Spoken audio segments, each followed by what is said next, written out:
And welcome back to this special Watchman Year in Review episode. One of the most disturbing developments of 2017 was how Iran and its proxy Hezbollah continued their march across the Middle East. At the same time, although the ISIS caliphate has been largely crushed, ISIS followers continue to strike right here in the West, including 2 recent attacks in New York City. In 2017, we traveled to the borders of Lebanon and Syria for an up-close look at what Iran and Hezbollah are planning. And we also took you to Paris and London in the wake of terror attacks there. So get ready to go around the world with the Watchman as we recap 2017's top global security stories. Take a look.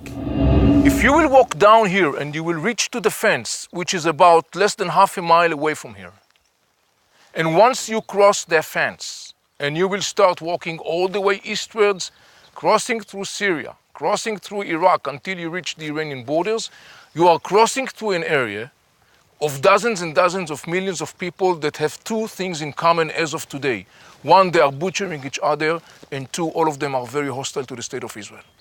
And the state of America, the United States. Among other things. Yeah. So that is the answer for the reason why is it so significant that Israel will maintain a presence in the Golan Heights that is really a buffer zone. Yeah. Because on the other side of the fence, as I said before, all you could see are people that in a different level of intensity are very hostile to the state of Israel.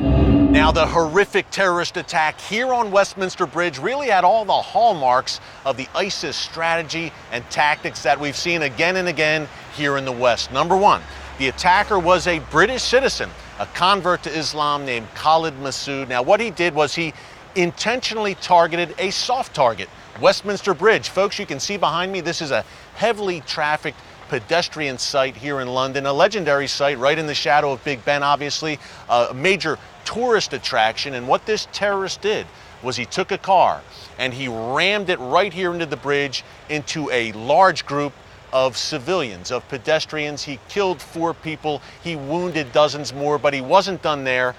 After he ran people over, mowed them down in the car, he hopped out of the car and he stabbed an unarmed police officer right here on the Westminster Bridge. So this was a very deadly attack. It was the beginning of this recent wave of terror attacks here in the UK, but it was only the beginning.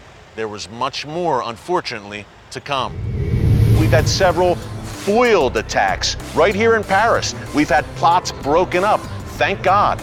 But French troops remain in the streets under this state of emergency. It is a very dangerous time here in one of the great cities, Paris, one of the great nations, not only of the Western world, but the entire world. This is Paris, the City of Lights, but a very, very dangerous time. So our team at Christians United for Israel thought it was vitally important to bring you the on-the-ground perspective from Paris. Look, what's happening in Western Europe right now, folks, with this ISIS threat is, I fear, a harbinger of what could come to the United States if we are not careful.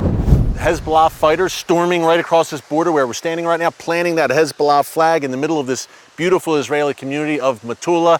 Pictures are taken, the images go viral throughout the Arab world, and all of a sudden Sheikh Hassan Nasrallah is the lion and the hero of the Arab world. He has occupied, in their words, occupied the occupier, Israel, and planted that Hezbollah flag. Yes, exactly.